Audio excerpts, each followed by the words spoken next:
है, हाँ इस यस बता प्रूफ कैसे हो रहा है कि ये ऑड है, नीदर है या इवन है? कैसे प्रूव हो रहा है थोड़ा कंफ्यूजिंग है ये काफी। मेरे को तो ये समझ ही नहीं आया। f inverse of y is equal to x, ठीक है ये तो पता है। हाँ सो क्या ये ये समझ में आ रहा है? हाँ कि माइनस आई की प्रीइमेज माइनस एक्स होगी अंडर द हाँ, फंक्शन। इसी में जब अपन चेंज करते हैं तब इसको कैसे लिखते हैं? We replace y by x and x by y, तो ऐसे लिखते हैं f inverse of x is equal to y। Change कर देते हैं, वेरिएबल y की जगह x करते हैं जब we are writing the function, ठीक है। यहाँ पे माइनस y का वैल्यू, माइनस y का जो इमेज है that is minus x, f inverse of minus y is equal to minus x, ठीक है। सो this means that f inverse of minus x is equal to minus y, because x की जगह मैं y लिखूंगा। So f inverse of x is equal to y, f inverse of minus x is equal to minus y. This means that this is equal to minus of f inverse of x. So this is an odd function. Oh, got it, sir.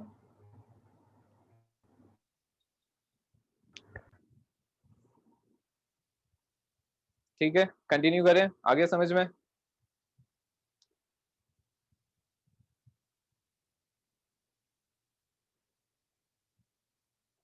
Okay so आगे continue करो।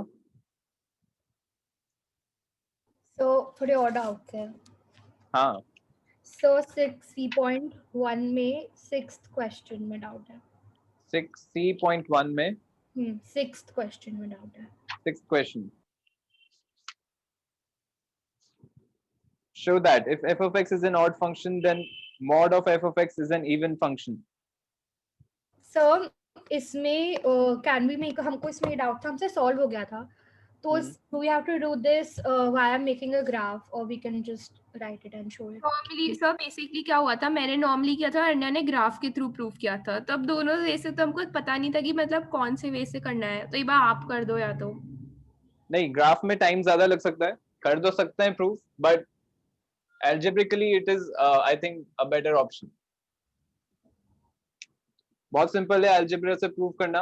f of x is an even odd function, say g of x is the function mod of f of x, ठीक है। so g of minus x is equal to mod of f of minus x. This is equal to mod of f of x, sorry, this is equal to mod of minus of f of x, because f of x is an odd function.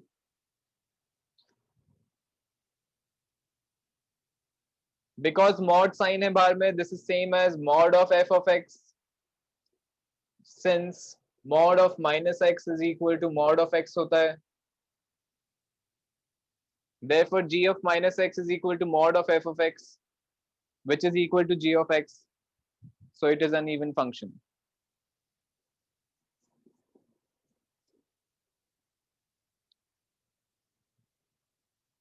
ठीक है। तो I'm a little confused, g of x कहाँ से आया इस question में? तो सिर्फ f of x है ना?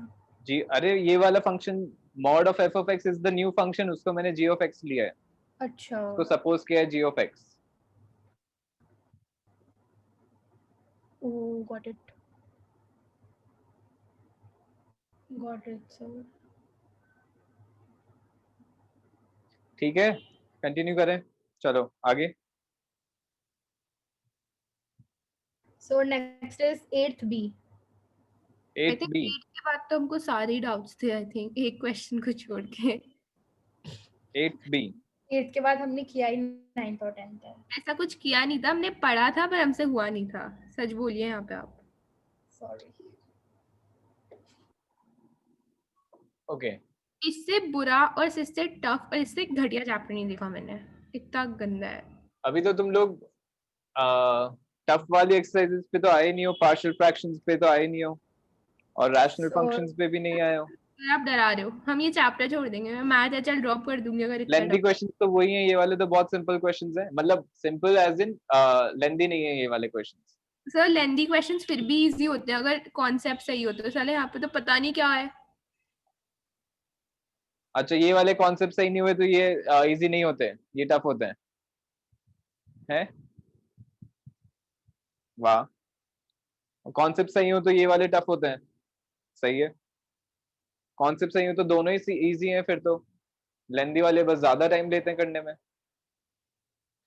Suppose f of x has domain this and range this. Find the domain of f of x and this. A वाला पार्ट बताना है क्या? नहीं सर, तुम लोग क्या कर रहे हो? क्लास पे फोकस करो। सर श्रुति के बैकग्राउंड पे हंस रही थी, सॉरी। सो 8 का ए पार्ट हो गया था, बी पार्ट में हमको डाउट था जब ये कैसे होगा। Determine the range of f of mod of x. Explain your answer.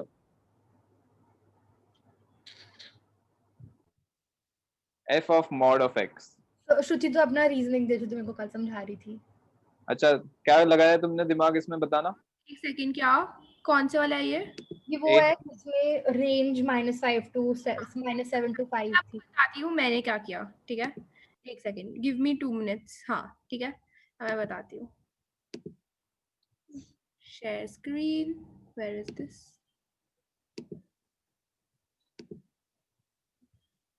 Sir क्या आपको मेरी स्क्रीन दिख रही है?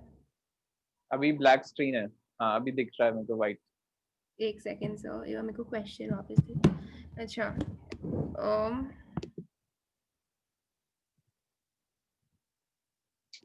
ओके, तो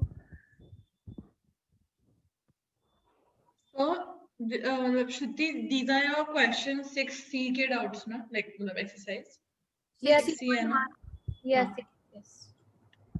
तो सर -2 और 6 के बीच में हमारा ग्राफ है, मतलब x रेंज से, है ना? और -7 और 5 के बीच में।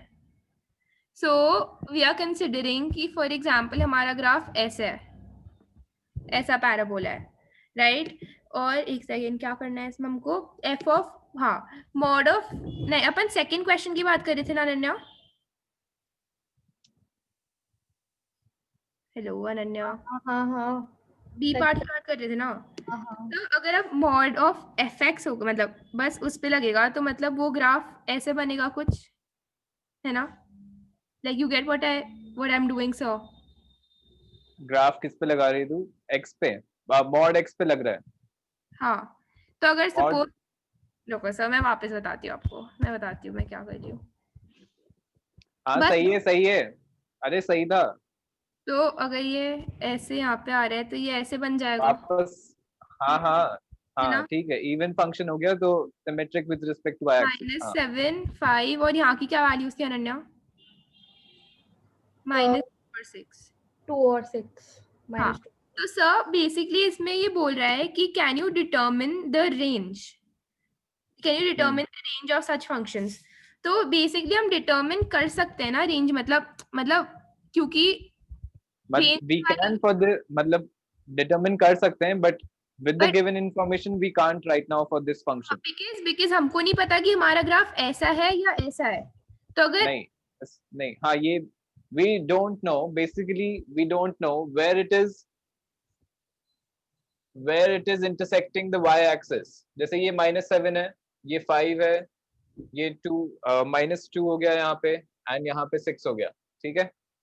अब मुझे नहीं पता कि ये y कहाँ पे इंटरसेक्ट कर रहा है, द y एक्सिस को कहाँ पे इंटरसेक्ट कर रहा है। अगर ये ऐसा फंक्शन हो गया, जैसे ऐसा कुछ बन गया ग्राफ, y एक्सिस को ऐसे इंटरसेक्ट कर रहा है, तो सेम इस तरफ भी बन जाएगा लाइक दिस। तो range will be from this point two infinity. I don't know whether it is intersecting at this point। ऐसा ग्राफ बन रहा है क्या कुछ? अगर ऐसा ग्राफ बन रहा है तो ये राइट साइड में भी ऐसा बन जाएगा। तो हमको गिवन रेंज दी हुई है, वो तो हमको कि -5 to 5 to -7 है, तो वो इन्फिनिटी तक तो जा ही नहीं सकता, मतलब इनके बीच में है। नहीं, but that's for f of x, no okay, so what I'm trying to say is that हमको ये दी हुई है कि -7 to 5 के बीच में हमारा ग्राफ है, राइट? अब ये बोल रहा है अगर मॉड x पे लग रहा है तो मतलब वो सेम डुप्लीकेट हो जाएगा दूसरी साइड भी, तो भी हमारा ग्राफ उस रेंज के बीच में रहेगा। पर हमको नेचर ऑफ द ग्राफ नहीं पता, इन द सेंस कि वो ग्राफ उल्टा है, सीधा है और ये सब है, तो उस पे डिफर करेगी ना हमारी वैल्यू। नहीं, तो नेचर ऑफ द ग्राफ पे नहीं डिपेंड करेगी। मतलब It is depending on what kind of function it is, what type of graph it is. But the problem is कि अपन को नहीं पता कि y axis को कहाँ पे intersect कर रहा है. Suppose ऐसा ग्राफ बन गया -5 से लेके 7, ऐसा ग्राफ बन गया, ठीक है, पैराबोला बनाया मैंने, जरूरी नहीं कि पैराबोला हो. अगर ऐसा ग्राफ बन गया, से यहाँ पे -7 तक आ रहा है, दिस इज -7, ठीक है. अब मुझे नहीं पता कि ये y एक्सिस कहाँ पे इंटरसेक्ट कर रहा है, क्योंकि जहां पे भी इंटरसेक्ट करेगा उसके राइट साइड का पार्ट सेम चीज इधर बन जाएगी ऐसी. We will make the So I get that, but that would affect my domain, and how would that affect my range? That's my doubt. But the new range will be from that y point. No, that's why we don't know the exact y point. वहीं से तो फिर उसकी range होगी, है ना sir?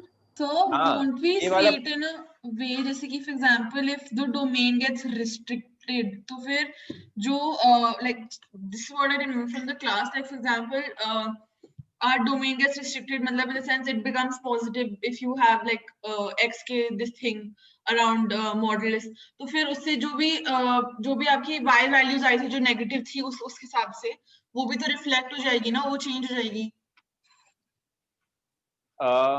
तुम लोग This is what I remember from class, so that is how different I ideas did they this रहे हो. question. मेरी एक बार पूरी बात सुनो and then see if it is wrong, ठीक है, उसके बाद बताना है मुझे. Let me tell you what is happening.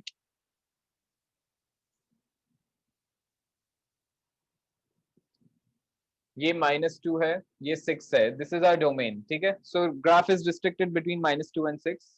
Range is given to be 5, -7 to 5, ठीक है. अब ऐसे समझा, हम ऐसे समझना है, ठीक है. अब ग्राफ पे डिपेंड करेगा, ठीक है, ग्राफ पे डिपेंड कर रहा है, नो डाउट. अगर जैसे ये वाला ग्राफ बन गया मेरा, सपोज ये यहां से ऐसा ग्राफ बन रहा है, समथिंग लाइक दिस, ठीक है.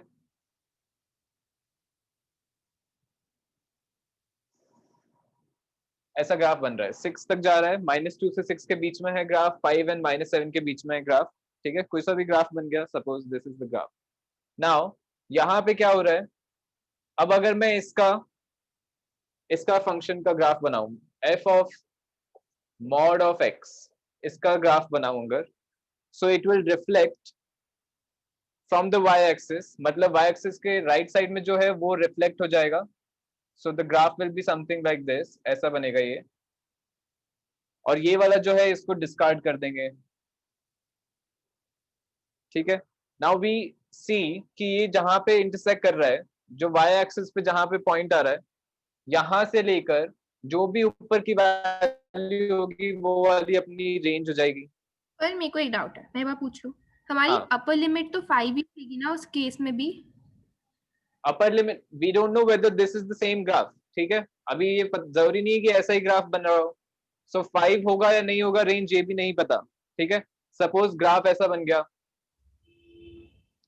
So what I'm trying to ask is that limit तो वही रहेगी ना कि इन दोनों के बीच में आएगा, जो भी ग्राफ बने पर वो इन दोनों पॉइंट्स के बीच में ही तो आएगा. हाँ, इन दोनों पॉइंट्स के बीच में आएगा, बट एग्जैक्टली वैल्यू क्या होगी ये नहीं पता अपने को.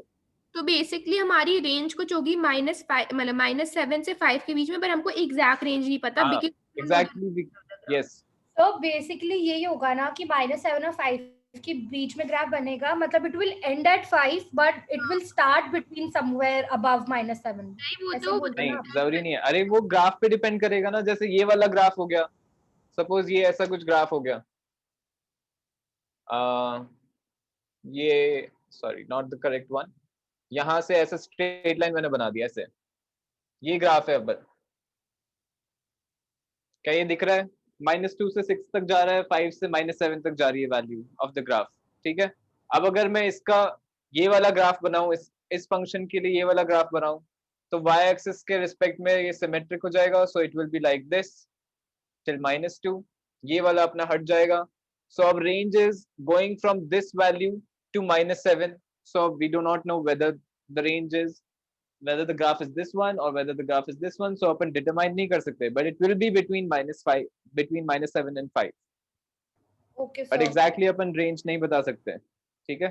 इस केस में यहाँ से 5 तक जा रहा था. इस केस में जो आपने लास्ट में दिखाया उसमें तो रेंज चेंज हो जाती है ना. Like for example there the maximum limit was 5 but now the maximum is like 2 or 3, तो फिर रेंज हाँ। तो चेंज हो गई ना. हाँ तो रेंज चेंज हो गई, वही तो मैं बोल रहा हूँ, we are not able to determine the range, but we know that it will be between -7 and 5 क्योंकि ग्राफ उसके बीच में ही होगा.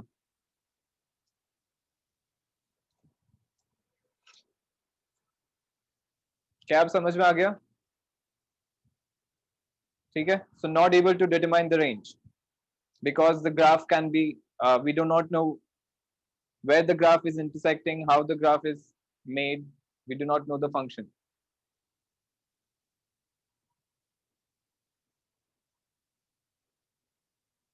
ठीक है, आगे कंटिन्यू करो.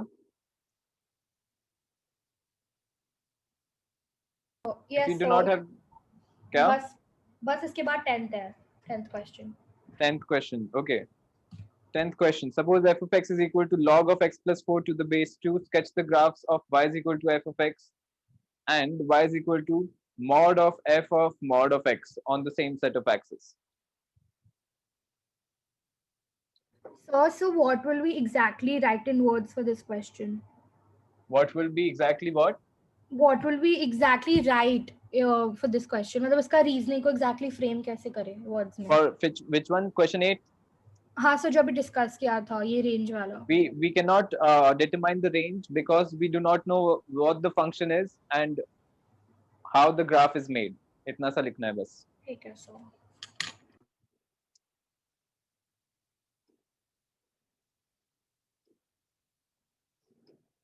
Question 10. Okay, so question 10th is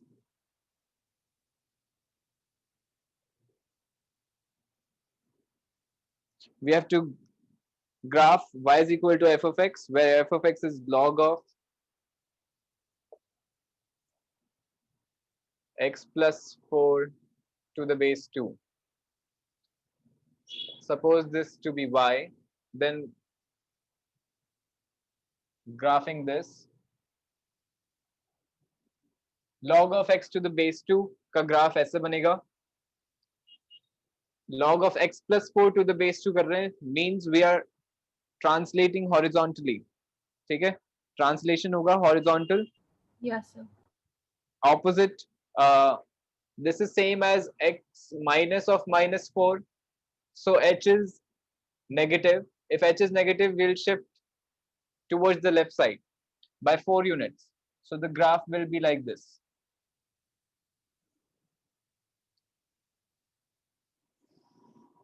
ऐसा ग्राफ होगा. x when x is equal to 0, y is equal to 2, and when y is equal to 0, graph बनाने के बाद ही समझ नहीं आया कि रिफ्लेक्ट कैसे करें. क्या? We After made this. अच्छा एक बार मेरे को करने तो दे, बनाने दे. So 2 की power 0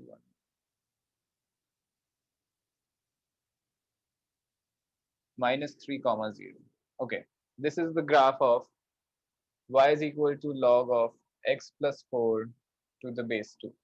Now we have to make the graph of y is equal to mod of f of mod of x. ठीक है, इसका ग्राफ बनाना है. So first of all, this mod is on the x also and on the function also. So first of all even function होगा, इसका ध्यान रखना है. ठीक है, even function क्यों होगा? क्योंकि ये वाला जो मैंने function लिया है, suppose this is g of x, the new function. If this is g of x, g of minus x is also equal to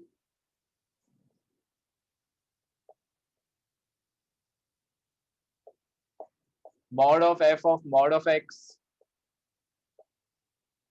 So didn't Correct. get part. So हाँ? didn't get part. ये part समझ नहीं आया, थोड़ा confusing हो रहा है. Even I didn't understand, sir. g of minus x, we'll replace x by minus x everywhere in the function. तो ये f of mod of minus x है, ये mod है ये. Mod of minus x is same as mod of x. It's, So mod of f of mod of x, correct? This yes, is sir. same as g of x. So this is an even function. अगर even function है, so graph will be symmetric with respect to y-axis. So something we'll make the reflection with respect to y-axis of the positive part, positive x-axis वाला. So ऐसा आएगा graph. ये वाला हटा देंगे.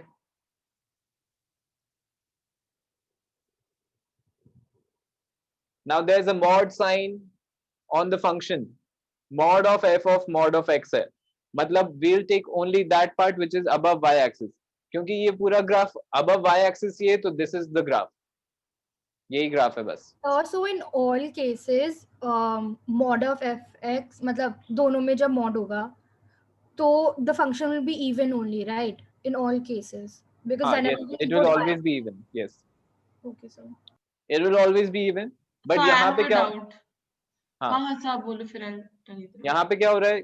ये जो ग्राफ है, this is, ये वाला जो ग्राफ बन रहा है, this is already above y-axis.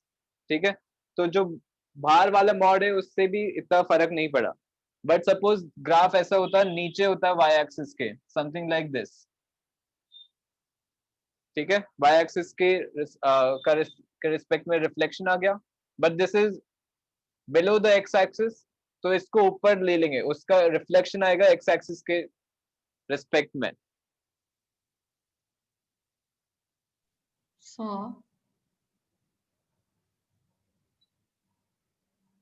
क्या ये समझ में आ रहा है?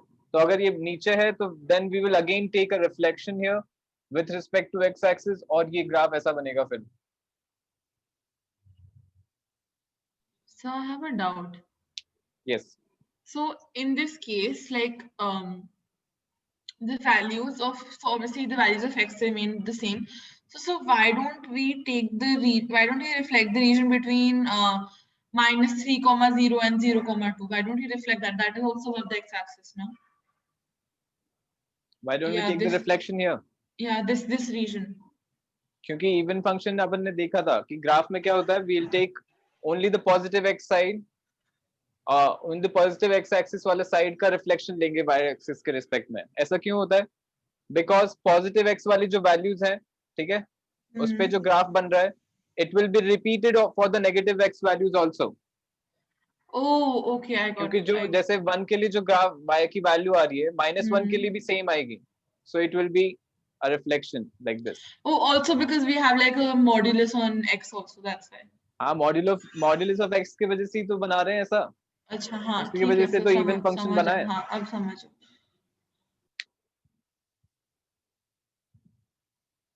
क्या ये समझ में आ गया? ठीक है, ओके, नेक्स्ट वन हो गया खत्म. Yes, sir. So now we Okay, see. so I want to take some example. 5 minutes 5 minutes. break. Seriously. 5 minutes is a long time. 2 minutes के लिए चलेगा. हाँ, 2 minutes is fine. ठीक है. So उसके बाद अपन करेंगे ये वाला question, which is question 6D.1 question, sorry, exercise 6D.1 question 5. So जैसे ये questions तो हमने book के कर लिए, 2 exercises, and these were pretty tough.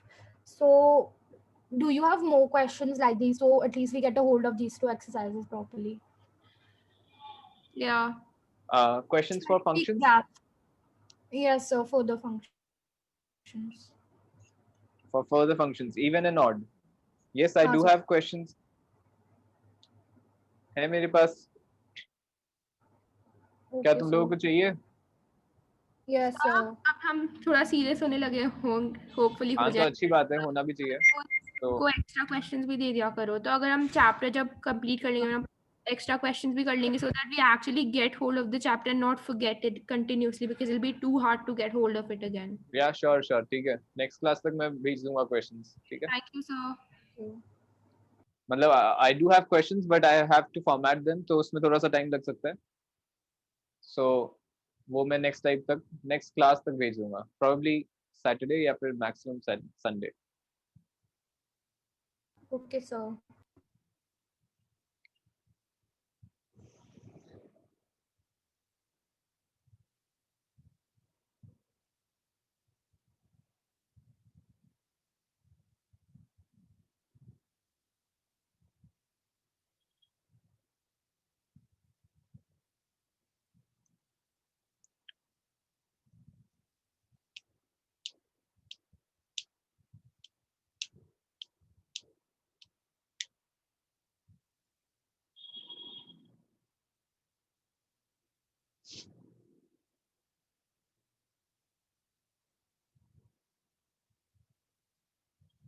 Sir आपने क्लास शिफ्ट करने का कुछ सोचा?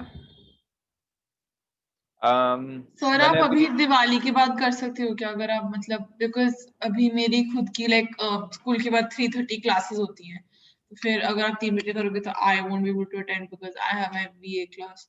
बट आई थिंक अभी दिवाली लाइक दिवाली से जो पहले वीक है, like Diwali breaks on the 6th, तो अभी like, जरूरी नहीं है मैं भी कर पाऊँ या नहीं, हाँ because I have to talk first to Atre sir. Oh, Dani, we didn't realize you had classes. It's fine then.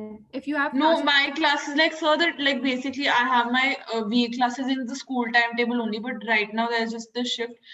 But I think Diwali ke baad wo shift chale jayega, so it's just like the Diwali breaks. जब शुरू होती है, then after the Diwali breaks it's normal timetable. तो अगर आप तब 3 बजे करो, so then I can come.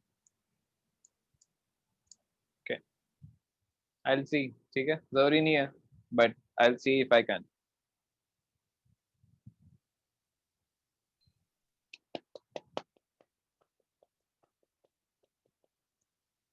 Okay, start करेंगे अब क्योंकि ज्यादा टाइम नहीं बचा है.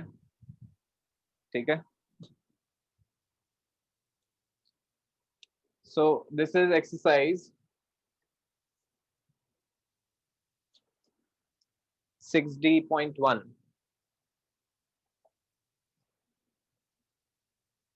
6D.1 question 5th.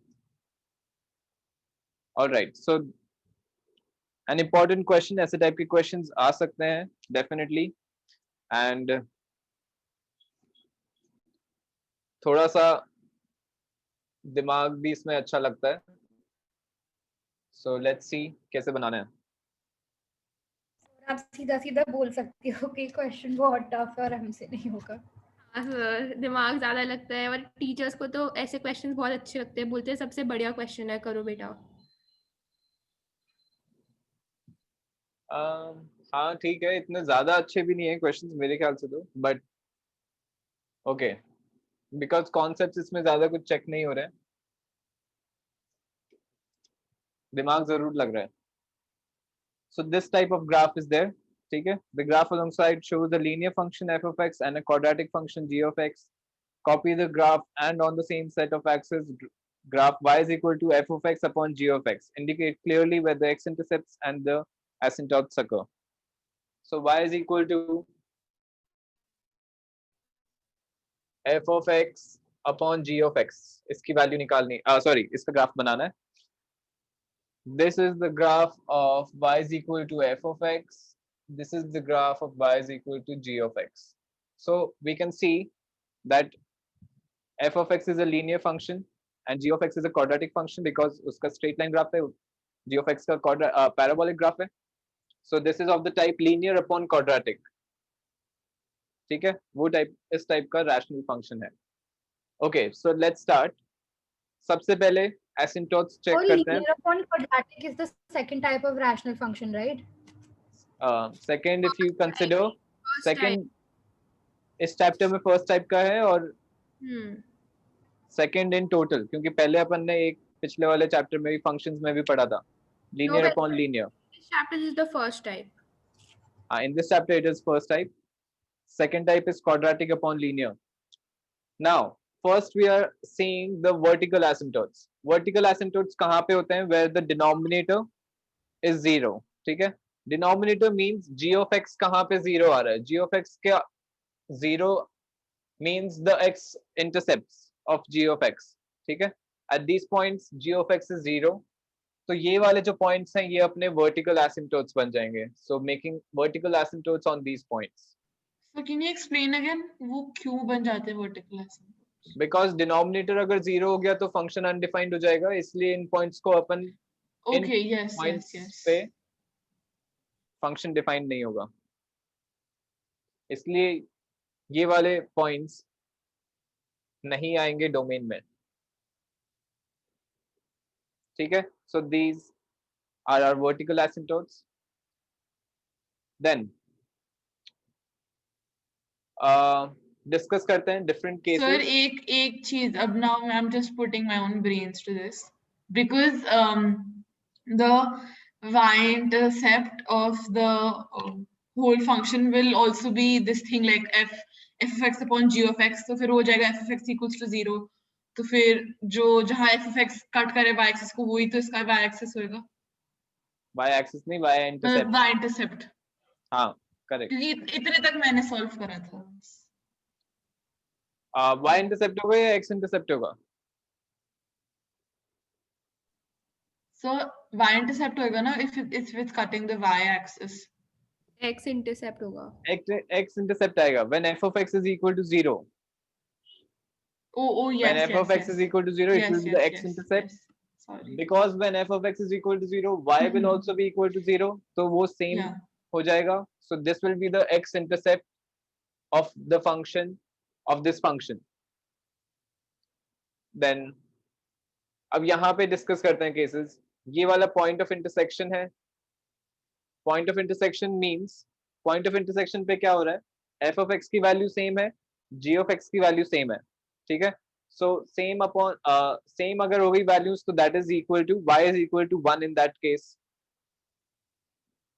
सो यहाँ पे जहां पे ये पॉइंट ऑफ इंटरसेक्शन आ रहे हैं, यहाँ पे value will be 1 for y for this function, और यहाँ पे भी वैल्यू 1 होगी।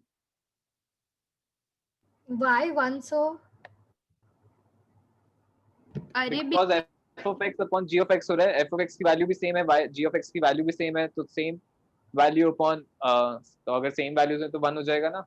हाँ ठीक है ठीक है ठीक है, गॉट इट 5 अपॉन 5 हो गया, जैसे -1 अपॉन -1 हो गया, जो भी है दिस विल बी 1, ठीक है। तो जहां पे भी ये दोनों ग्राफ इंटरसेक्ट कर रहे हैं वहां पे y की वैल्यू 1 हो जाएगी हियर। सो से दिस इज 1। अब डिस्कस करना है, ठीक है। This is g of x, this is f of x। सो इस साइड में डिस्कस करते हैं क्या हो रहा है। g of x की वैल्यू इंक्रीज हो रही है एक्सपोनेंशियली, f of x की वैल्यू भी इंक्रीज हो रही है बट लीनियरली, ठीक है। सो denominator is increasing at a bigger rate, numerator is increasing at a lesser rate. So denominator will tend when x is tending towards infinity. Sorry, this is minus infinity. When x is tending towards minus infinity, denominator is going towards infinity. ठीक है, ये भी infinity की तरफ जा रहा है, but this is going towards infinity at a faster rate. So denominator will tend towards infinity, meaning f of x upon g of x will tend towards 0. Because both of them are tending towards infinity. Denominator is tending towards infinity. So the whole. Yes, it is going that way, but f of x की जो value आएगी से discuss नहीं करते हैं, ठीक है। Let's take some very large value of x, some very large negative value of x. in your video. So your video and audio both are lagging a lot.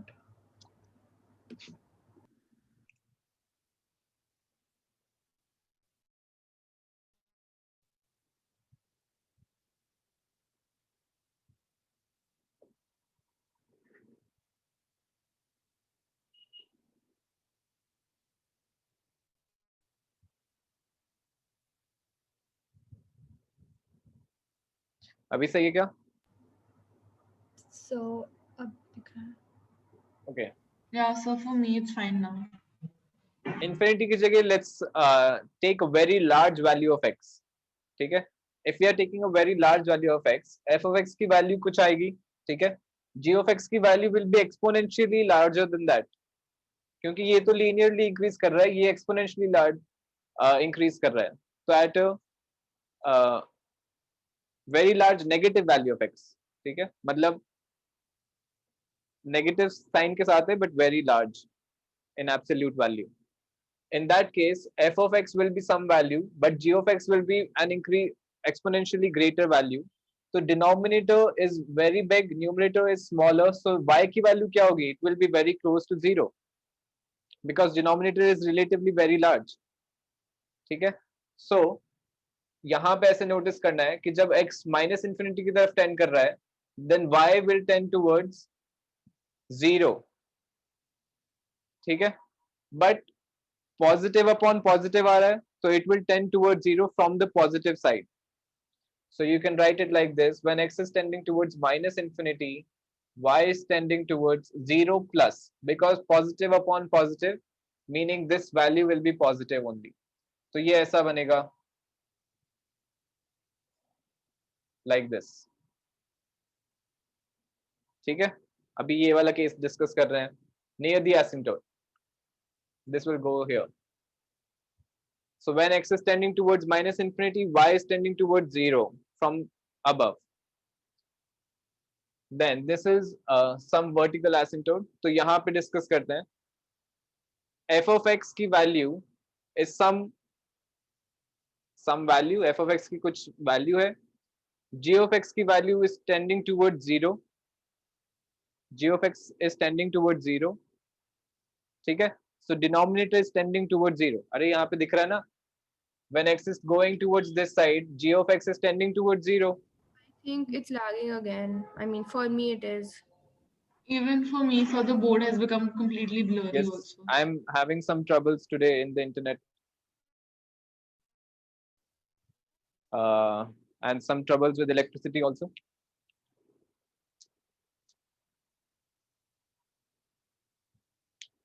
अगर ये वाला एक पार्ट समझ में आ गया ना, सो बाकी सब भी आसानी से समझ में आ जाएंगे, because it is the same thing.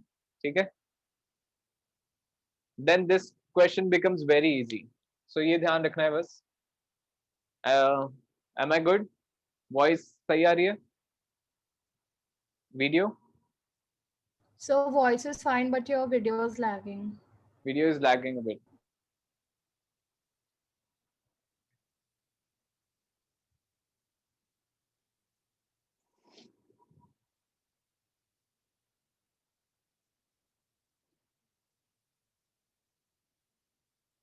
Okay, start करेंगे, डिस्कस करेंगे.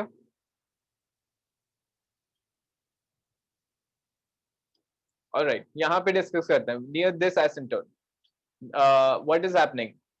as x is tending towards this value from the negative side, g of x is tending towards 0, f of x is tending towards some finite value. So a finite value upon a denominator which is tending towards 0, y will tend towards infinity, right? Y will tend towards infinity because दोनों values positive हैं, तो it will tend towards plus infinity. So this graph will go like this. As x is tending, अब यहाँ पे मेरे पास value नहीं है, तो कोई बात नहीं, इसको अल्फा ले लेते हैं, इसको बीटा ले लेते हैं. As x is tending towards alpha minus, y is tending towards plus infinity.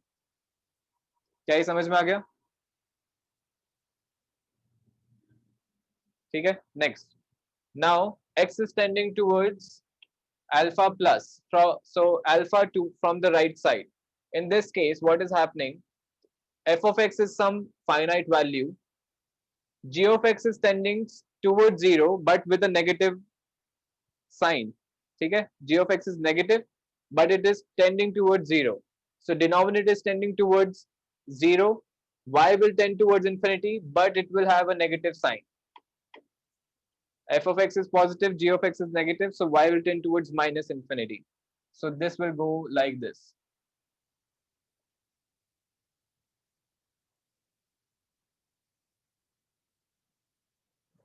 X is tending towards infinity. अच्छा, यहाँ पे लिख दिया मैंने. Okay, so this will go like this. यूं जाएगा graph. Then y-intercept, we don't know what this value is. F of x की value क्या है, g of x की value क्या है, we don't know. But one is positive, one is negative. So of course y की value यहाँ पे will be negative. So यहाँ पे कोई value ले लेता हूँ मैं. ये ऐसा बनेगा graph. This is the x-intercept. So यहाँ से ऐसा बनेगा. यहाँ पे डिस्कस करते हैं अब around b, when x is tending towards, sorry, beta, when x is tending towards beta negative, when x is tending towards beta from the left side, g of x is tending towards 0, f of x is tending, sorry, f of x is some finite value, denominator is tending towards 0 but with a negative sign.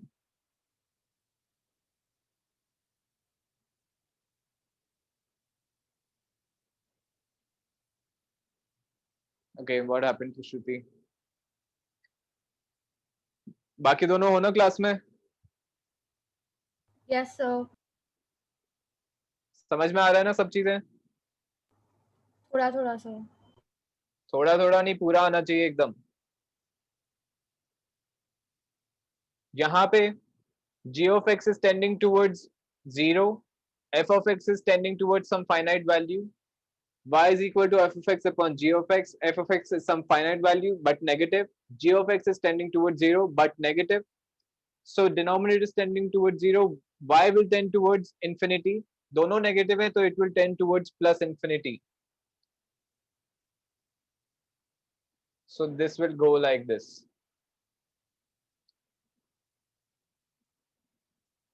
ऐसा graph बनेगा। Of course smooth बनाना है, इतना smooth नहीं बनाएंगे तो मैं इसको y की वैल्यू ऊपर ले रहा हूँ।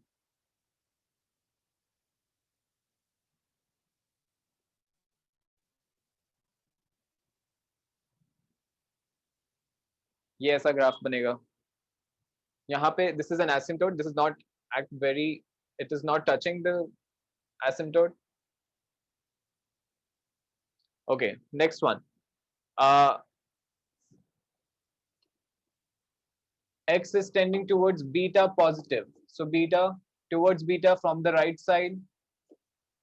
In that case, g of x is tending towards 0, g of x is going towards 0, positive sign है g of x का, f of x is negative, denominator is tending towards 0, numerator is some finite value but negative, denominator is positive, very close to 0, y will tend towards infinity, negative upon positive है तो it will have a negative sign, so y will tend towards minus infinity, so this way it will be going like this. Next यहाँ पे discuss करते हैं, when x is tending towards infinity, g of x is exponentially bigger than f of x, f of x is negative, g of x is positive, so y will be negative, but it will tend towards infinity, sorry, it will tend towards 0 as denominator is tending towards infinity, so this will go like this.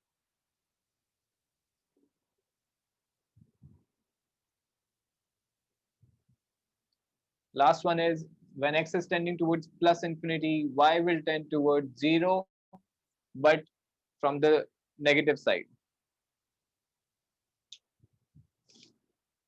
This is the complete graph. क्या ये समझ में आ गया? थोड़ा सा Are sir. you clear everything? कोई doubts है इसमें? इसके अंदर वो ऊपर नहीं जाएगा क्या वापस? यहाँ पे हाँ, क्यों यहाँ ही रह जाएगा? जाएगा नेगेटिव ना? ही अच्छा, नेगेटिव ही हाँ रहेगा हाँ ना. हाँ g of x is positive. After this point, g of x is always positive, whereas f of x is negative. तो y की वैल्यू ऑफ कोर्स नेगेटिव ही रहेगी. ठीक है? So all it will stay below the x axis after that.